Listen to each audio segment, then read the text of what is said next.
I was fortunate that during my life, I never experienced violence in Sri Lanka firsthand. There had been so many bomb explosions over the years, but I was never in the wrong place at the wrong time. In Colombo, apart from these occasional bombs, life was relatively normal. People had the luxury of being physically detached from the war. Children went to school, people went to work, and I played my cricket. In other parts of the country, though, people were putting their lives in harm's way every day, either in the defense of their motherland or just trying to survive the geographical circumstances that made them inhabit a war zone.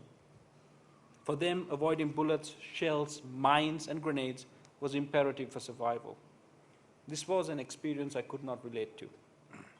I had great sympathy and compassion for them, but I had no real experience from which I could draw parallels. That was until we toured Pakistan in 2009.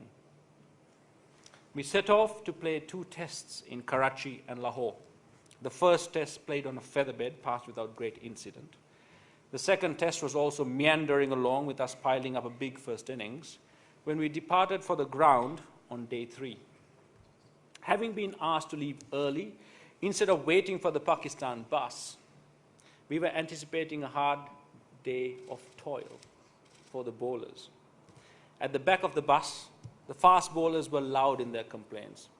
I remember Tilan Tushara being particularly vocal, complaining that his back was near breaking point, and he joked, and I kid you not, that he wished a bomb would go off so we could all leave Lahore and go back home. Not 30 seconds had passed when we heard what sounded like firecrackers going off.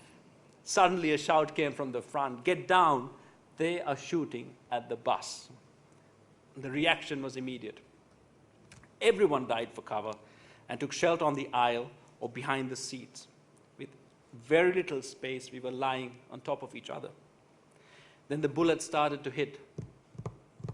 It was like rain on a tin roof.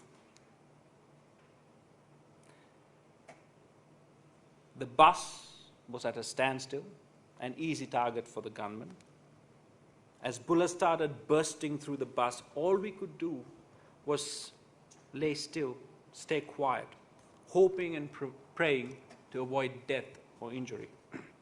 Suddenly, Mahela, who sits right at the back of the bus, shouts, saying he thinks he has been hit in the shin. I'm lying next to Tilan. He groans in pain as a bullet hits him in the back of his thigh. I turn my head to look at him. I feel something whiz past my ear, and a bullet thuds into the side of the seat, the exact spot where my head was a second ago. I feel something hit my shoulder, and it goes numb. I know I had been hit, but I was just relieved and praying I was not going to be hit in the head. Taranga Pranavitan, on his debut tour, is also next to me. He stands up, bullets flying all around him, shouting, "I just got hit," as he holds his blood-soaked chest. He collapses into his seat, apparently unconscious. Now, this is his debut tour, and I see him, and I think, oh my God, you were out first ball, run out in the next innings, and now you have been shot. What a terrible, terrible first tour. It is strange how clear your thinking is. I did not see my life flash by. There was no insane panic. There was absolute clarity and awareness of what was happening at that moment. Tilan is helped off the bus. In the dressing room, there's a mixture of emotions. There is anger, relief, joy. Players and coaching staff are being examined by paramedics. Tilan and Parnavitana are taken by ambulance to hospital. We all sit in the dressing room and talk about what happened. Within minutes, there is laughter, and the jokes have started to flow. We have, for the first time, been a target of violence, and we had survived. We all realize that some of our fellow Sri Lankans, we all realize that what some of our Sri Lankans experience every day for nearly 30 years had just happened to us. There was a new respect and awe for their courage and selflessness. It is notable how quickly we got over that attack. Although we were physically injured, mentally we held strong. A few hours after the attack, we were lifted to the Lahore Air Force Base.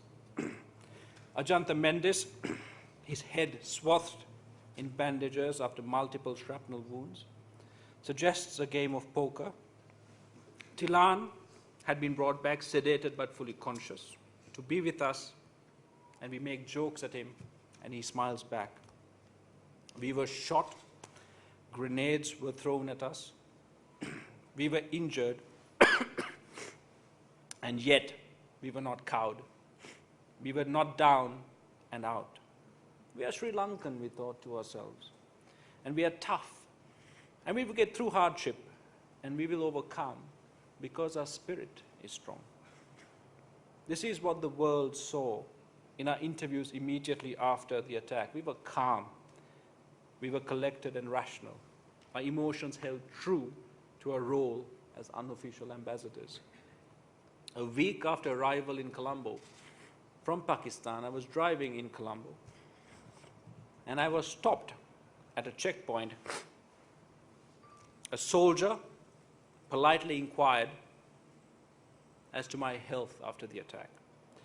I said I was fine and added that what they as soldiers experienced every day, we experienced only for a few minutes, but still managed to grab all the headlines. He looked me in the eye and he said, "It is okay. It is okay if I die because it is my job and I'm ready for it. But you are a hero. And if you were to die, it would be a great loss for our country." I was taken aback.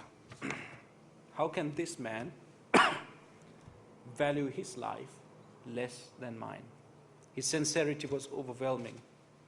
I felt humbled. This is the passion that cricket and cricketers evoke in Sri Lankans.